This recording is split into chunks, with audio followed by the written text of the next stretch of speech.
Welcome to part two, and part two is how to construct our granny square top and do the fringe, okay? So you should have two squares, and I said in the first video, two of the squares you should make long chains, and those will be your straps. So we're gonna have those two up at the top. So we're gonna make two squares like a diamond shape. Let me zoom out a little bit. All right, so we're gonna make two squares a diamond shape like this, and then the third square is going to go on the bottom. Let me put this one. This is the one with the strap on it.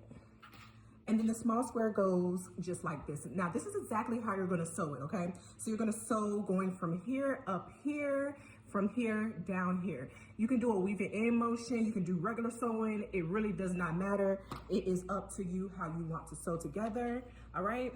For me personally, everybody that hasn't or doesn't really have their own method in sewing yarn, I'll just do this part really quick. So I like to start from the chain two spot of one space, and I put it in one of the stitches. Not in the space, but in one of the stitches closest to the bottom corner of it. And I connect it to the bottom square where there's the chain two on the side. I just connect it the same way. Pull my yarn through. I like to have my yarn already pre-cut. It just makes it easier for me. And then literally I just tie a knot just to hold everything in place. And then at the end where you tie knots at, then you just go back and weave the knots in. I like to double or triple tie. I'm gonna triple tie this, okay? Again, I'm gonna weave in at the end.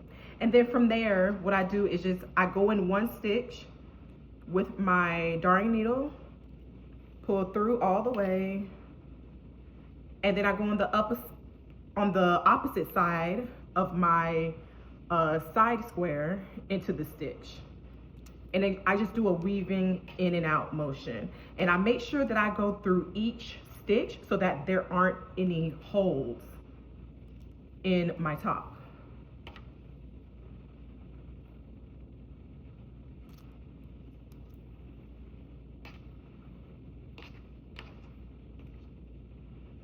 So you can see how I'm just doing a weaving in motion.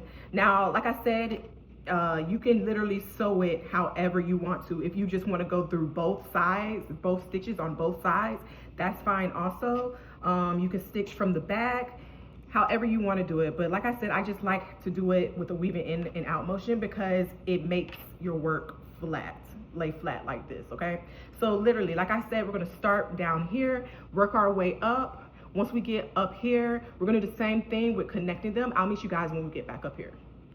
Okay, so I've sewn my square all the way to the top, and I got to the top of my chain two of my bottom square, and I'm just gonna connect my left square to this. So I'm just gonna line it up at the chain two space and do like we did before. Not through the chain two space, but through the chains, one of the chains of the chain two. And again, I just do the weaving in and out motion. So I'm gonna go back into the second chain of my bottom square to evenly connect everything. And then I'm just gonna sew going back down, and then we'll have everything sewn together, and then we'll do the fringe.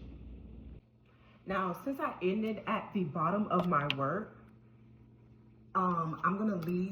I'm just going to, loop through and pull it through, and I'm not going to cut it. I'm not going to cut it because we need the fringe there anyways, right? So once you measure how long you want your fringe to be, then cut according to that, okay? Now to make my fringe equal lengths, I like to just grab like a book or something as long as I would like my fringe to be, and I wrap my yarn around it. And it's up to you how much fringe you want. I want my fringe pretty full. So I'm gonna wrap around my little box a lot. All right, so I just wrapped a little bit around, and then you're gonna take your scissors and then just cut up here. We're basically just cutting it in half. Okay, so from here, you can take your hook and help you feed through. You're gonna feed your fringe through these little spaces right here, okay? I'm not gonna use the hook, I'm gonna use my fingers. Make your fringe as thick as you want it. And I also think I'm gonna add some color into my fringe. I don't know, it just depends on how it comes out, how I like it. Again, so for this bottom point, go ahead and definitely add your fringe right there. It's best to do this with your hook, you guys, but I'm downstairs and I do not like going up and down them stairs. Like, my knees be hurting. My fingers are enough for me. So I got my bottom piece, and then what I'm gonna do is I'm just gonna go in each space. So how many pieces? I think I did 3 pieces for that.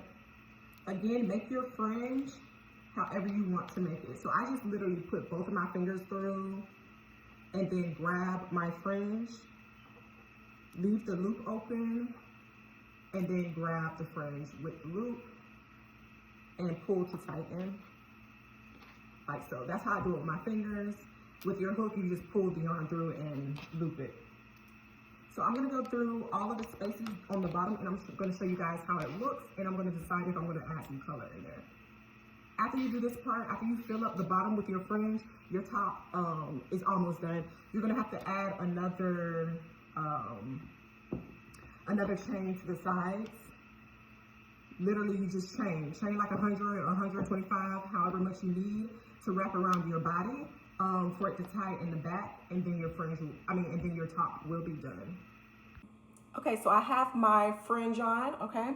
Now, go ahead and get, if you have a steam comb, that would be perfect. A steamer or a steam comb to straighten out our fringe.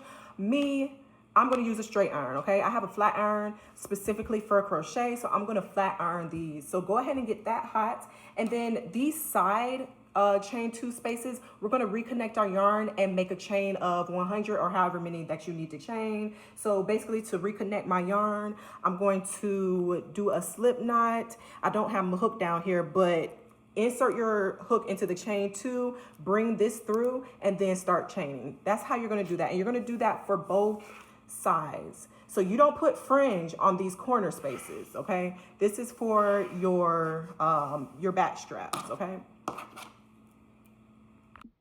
Okay, so I have a specific flat iron that I use for my crochet only.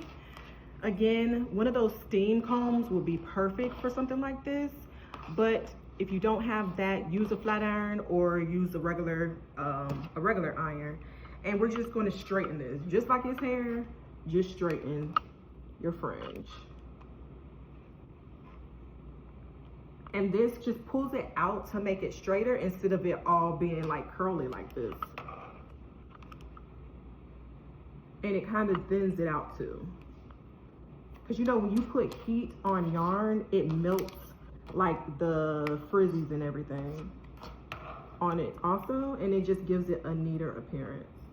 So that's what we're gonna do for these fringe.